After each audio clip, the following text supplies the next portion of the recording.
இந்த வாரம் சங்கடங்களை தீர்க்கும் சகஸ்ரலிங்க பெருமானுடைய தரிசனம். ஒரு விஷயம் இருக்குங்க, எல்லாருக்கும் நிறைய பரப்பளவுக்கு தெரியாத ஒரு விஷயம் இருக்கு. என்னன்னா, சடகர உபதேசம் தெரிந்தால்தான் கரெக்டா விண்ணுலகத்தை எல்லோரும் இருக்க முடியும். யார் விண்ணுலகத்தில் இருந்தாலும் அவர்களுக்கு சடகர உபதேசம் தெரிய வேண்டும். அது பெற்றிருக்க வேண்டும், இறைவனால் கொடுக்க வேண்டும். அதை பெற்றிருந்தால்தான் விண்ணுலகத்தில் அங்கு எல்லோரும் இருக்க முடியும் என்பது கூற்று. இப்படி இருக்க கார்த்திகை பெண்கள் எல்லாம் முருகப்பெருமானை வளர்க்க வேண்டும் என்ற ஒரு விதி இருந்திருக்கிறபடியால் பார்வதி தாயார் அவர்கள் இன்னும் சடகர உபதேசம் பெறவில்லை. இந்த சடகர உபதேசத்தை சிவபெருமான் தான் தர வேண்டும். அவர் கொடுத்து பெற்றால்தான் விண்ணுல மங்கையாக இருந்து அவர்களுக்கு எல்லா சக்திகளும் இருக்கும் என்பது கூற்று. என்ன ஆகுதுன்னா, இந்த சகஸ்ர பெருமான் நீங்க பார்த்துட்டு இருக்கீங்க, அந்த தரிசனம், இந்த தரிசனம் எல்லாமே இந்த இடத்துல பெரிய அற்புதங்கள் நடந்திருக்கு. அதை நான் சொல்றேன். பார்வதி தாயார் சிவனிடத்துல போயிட்டு, கார்த்திகை பெண்கள் நம் குமரனை வளர்க்க வேண்டும், அதனால் நீங்கள் சடகர உபதேசம் செய்ய வேண்டும். கார்த்திகை பெண்கள் தலைமையாக செயல் பொறுப்புடையவர்கள் 6 பேர். ஆனால் மொத்தம் 1000 பேருக்கு இருக்காங்க. அதுல ரொம்ப பிரசித்தி பெற்றவர்கள், அதில் அருளுக்கு பாத்திரமானவர்கள், அந்த பிறவியினுடைய அற்புதங்களை எழுதியவர்கள் இந்த 6 கார்த்திகை பெண்கள். இது 6 மட்டும் சடகர உபதேசம் செய்யாமல் மற்றவர்களுக்கும் செய்யலாம் என்று ஒரு கூட்டத்தை கூட்டி சிவபெருமான் அமர்ந்திருக்கும் வேளையில் அனைவரும் அமர்ந்து கொண்டிருக்கிறார்கள். அப்பொழுது என்ன ஆகுது, சிவபெருமான் சடகர உபதேசத்தை துவங்குகின்றார்.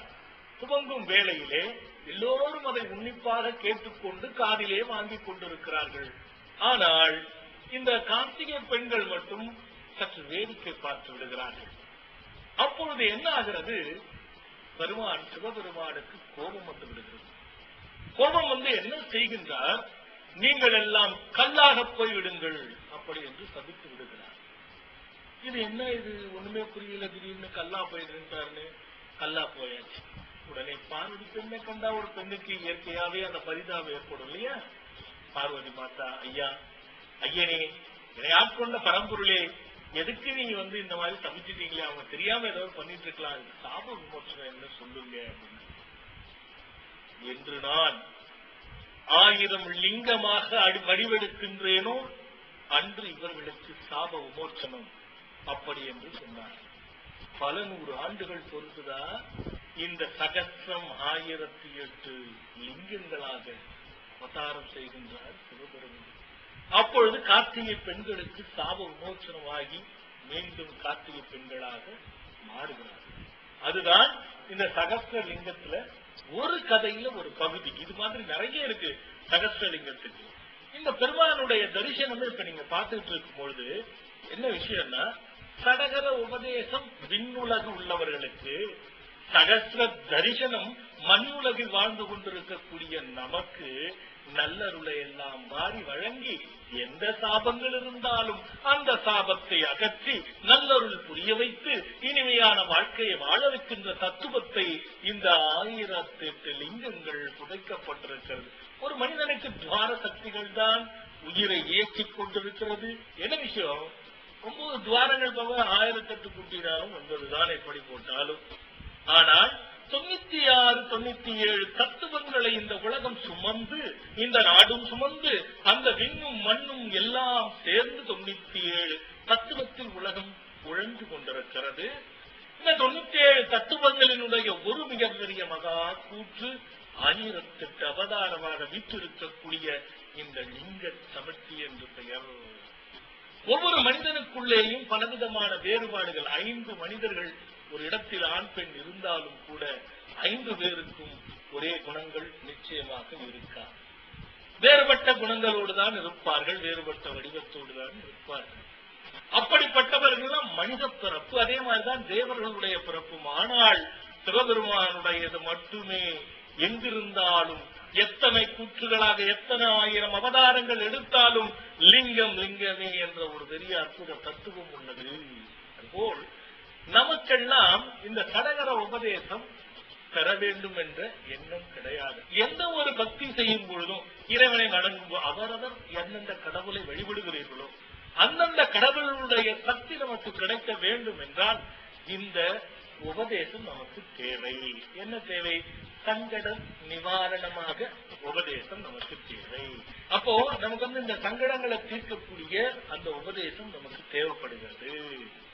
இது எப்படி சுவாமி அப்படின்னா ஒண்ணும் கிடையாது. இப்ப நீங்க டிவி பாக்குறீங்க இல்லையா, இந்த சகஸ்ரலிங்கத்தை தரிசனம் பண்ணிக்கணும். தரிசனம் பண்ணிட்டு நல்லா புரிஞ்சுக்கோங்க. இப்ப இந்த நேரத்துல நமக்கு என்னன்னா சங்கடம் தீர்ந்துரும், இந்த தரிசனத்துல தீர்ந்துரும். அதுங்க முழு நம்பிக்கை இருக்கிறவங்களுக்கு தான். அரைகுறை நம்பிக்கை இருந்தா கூட நடக்காது. முழு நம்பிக்கை இருக்கிறவங்க 100% நடக்கும். அரைகுறை நம்பிக்கை இருக்கிறவங்க அரைகுறையாவே நடக்கும். முழுசா நம்பிக்கை இல்லாதவங்க சொல்லவே வேண்டாம். நம்பிக்கை உள்ளவங்க இந்த நிமிஷத்துல என்ன பண்ணுங்க, இந்த சகஸ்ரலிங்கம் இப்ப காட்டுவாங்க பாருங்க. கிட்ட அப்படியே தரிசனம் பண்ணுங்க. எத்தனை லிங்கம் சிறிதாக வடிவமைக்கப்பட்டிருக்கிறது பாருங்க. இது அப்படியே மனசுல நினைச்சுக்கோங்க. ஓம் லங் ஓம் லங் ஓம் லங் ஓம் லங் ஓம் லங். வெறும் ஓம் லங். இது அப்படியே சொல்லிட்டே பார்த்துக்கிட்டே இருங்க. உங்க மனசை பாருங்க. அப்படியே இருக்கக்கூடிய பாரங்கள் அப்படியே கொஞ்சம் கொஞ்சமா குறைஞ்சு போகும். இந்த மந்திரத்தை சொல்ல சொல்ல அது எல்லாம் நமக்கு ஒரு நல்லவைகளை எழுதி மனசாந்தியை கொடுத்து நல்ல ஒரு சந்தோஷத்தை கொடுக்கின்ற சக்தி இந்த ஓம் லங். இந்த தரிசனத்தை பார்த்துக்கிட்டே சொல்லுங்க. பார்க்கும்போது எங்கெல்லாம் சகஸ்ரலிங்கமோ அல்லது லிங்கமோ, சகஸ்ரலிங்கமோ அல்லது லிங்கமோ தரிசனம் செய்யும் பொழுது இந்த மந்திரத்தை முதல் கூற்றாக விநாயகர் சொல்லி போன்று மனதில் வைத்துக் கொண்டு வழிபட்டு வணங்கி தரிசனம் செய்தால் எத்தனை விதமான துன்பங்கள் இருந்தாலும் சந்தோஷத்தினுடைய அடிப்படையை பற்றி கொள்ளக்கூடிய சக்தி இந்த ஓம் லங் மந்திரத்திற்கு உண்டு.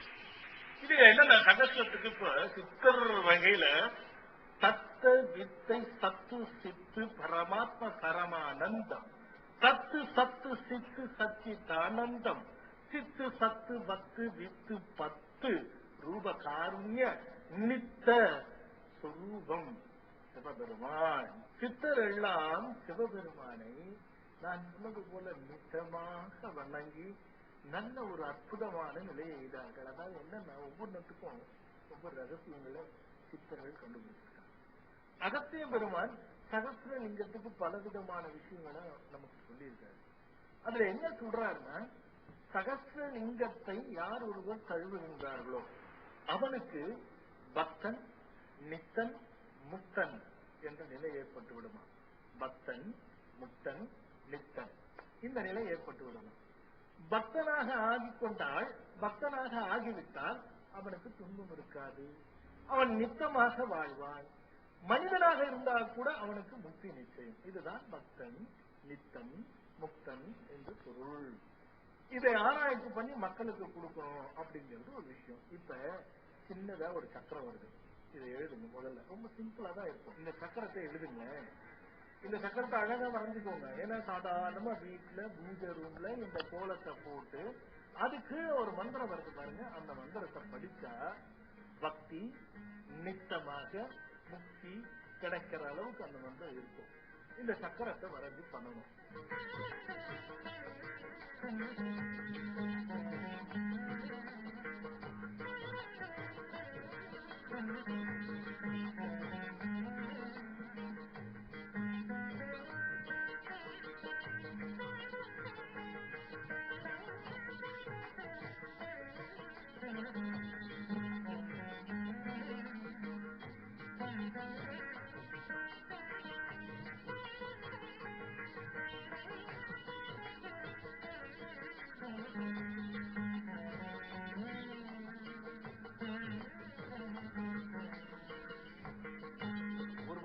ஒரு மந்திரம் கொடுக்கிறாரு. எந்த மந்திரத்தை படிக்கிறது, எதை செய்யறது அப்படின்னா, இப்ப நம்ம பாருங்க எவ்வளவோ விஷயங்கள் இருக்கு. ஒருத்தருக்கு சாம்பார் பிடிக்கும், ஒருத்தருக்கு காரக்குழம்பு பிடிக்கும், ஒருத்தருக்கு ரசம் பிடிக்கும், ஒரு சிலருக்கு ஒவ்வொரு கோயில்ல பலனை தரும், ஒவ்வொரு சிலருக்கு ஒவ்வொரு விதத்துல நிறங்கள் பிடிக்கும், ஒவ்வொரு விதத்துல அவங்களுடைய ஆசைகளை வச்சிருப்பாங்க.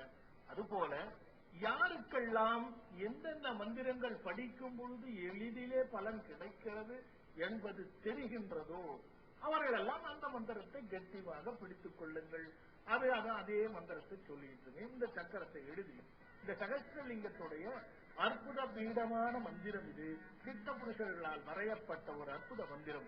இது என்ன தெரியுமா? இந்த சக்கரத்தில் இருக்கிற ரகசியங்கள் எந்த காலத்தில் இருந்த வினையாக இருந்தாலும் அதை அகற்றுவிடும். குடிகள் நலம் பெறும், நல்லவைகள் நடக்கும். இந்த பெருமானுடைய திருவருளும் பெருவருளும் உங்களுக்கெல்லாம் கிடைக்கும்.